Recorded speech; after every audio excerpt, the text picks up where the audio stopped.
4 of the members of this bench, 3 of your lordships and her ladyship was a member of that bench as well. The learned senior member, Mr. Justice Jamal Khan Mandukhail, my Lord Mr. Justice Muhammad Ali Mazhar, my Lord, her ladyship, Mrs.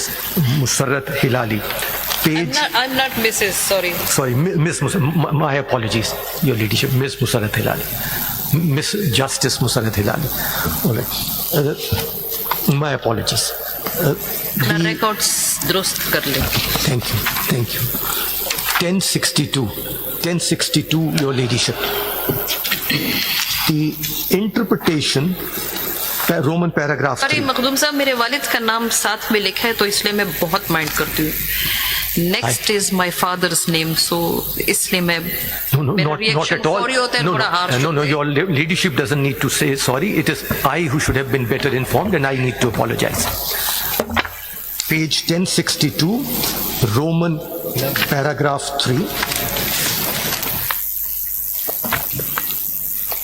The interpretation of Article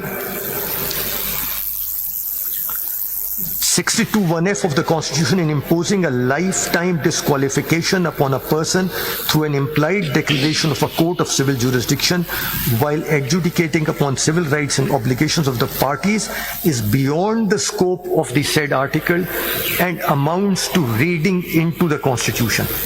Paragraph Roman 6, the view taken in Samiullah Baloch versus Abdul Karim Sherwani, treating the declaration made by a court of civil jurisdiction regarding breach of certain civil rights and obligations as a declaration mentioned in Article 62(1) of the 1F of the Constitution, and making such declaration to have a lifelong disqualifying effect amounts to reading into the Constitution and is therefore overruled.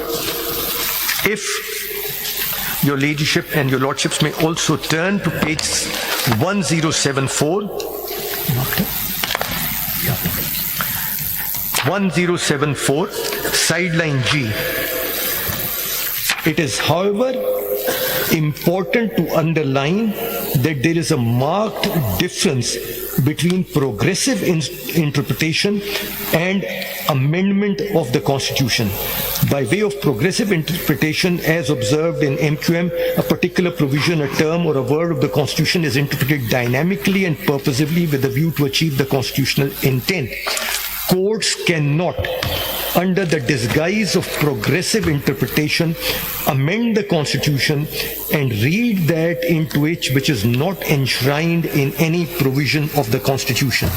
Then the last 5 lines of this paragraph, any interpretation that does not have any textual mooring or is not entrenched in or flows from any constitutional provision passes for a constitutional amendment by unwarranted reading into the Constitution and is beyond the permissible scope of the judicial act of interpreting the Constitution.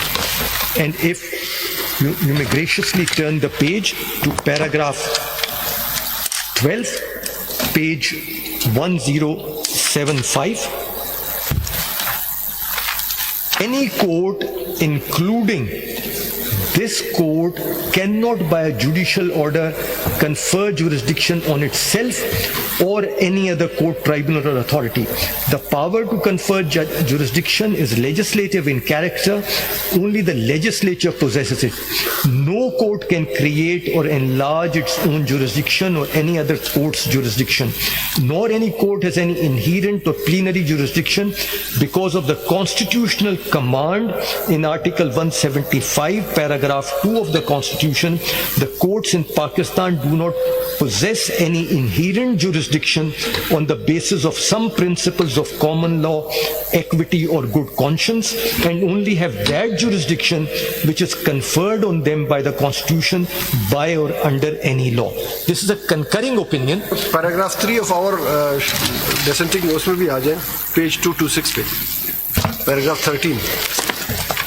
यहाँ पे भी इन्होंने request की थी, case law refer किया था जी sir, request progressive और purposive interpretation की थी. Your Lordship takes the view in the last 4 lines, the Two to word six, referred in the circumstances is of no assistance.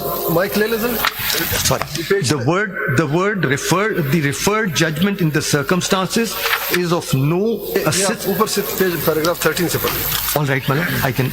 As far as the judgment relied upon by the learned counsel for the appellant, PLD 2024, Supreme Court 698, with regard to purposive and progressive interpretation of the Constitution is concerned, relevant provision whereof is reproduced as under, in absence of express words or enactment preventing the council from inquiring into the matter upon resignation or retirement of a judge, jurisdiction of the council cannot be abolished, ousted or terminated. Since there is no express provision in the Constitution, nor is there any enactment preventing the council from continuing its proceedings of inquiry in a situation where a judge is retired or resigns before conclusion of the inquiry, it is the constitutional obligation of the council to conclude the inquiry initiated against a judge and form an opinion regarding his conduct. In the referred case, Article 209 of the Constitution was under discussion. Your Lordship then discusses it, and the last 4 line. अब यहाँ से पढ़िए. Had the provision. Had the provision of Article 209 of the Constitution been interpreted progressively or purposely in a manner that upon retirement or resignation of a judge, the inquiry initiated by a constitutional body shall stand terminated, it would have amounted to adding these words into the Constitution, which is beyond the domain of this court. The referred judgment in the circumstances is of no assistance to the appellant. Rather, it strengthens the view that the Constitution has to be interpreted rigidly and to be implemented in its letter and spirit. As has been discussed above, that the appellant does not qualify for reserved seats. Therefore, we cannot mold the Constitution in a manner to facilitate FCIC.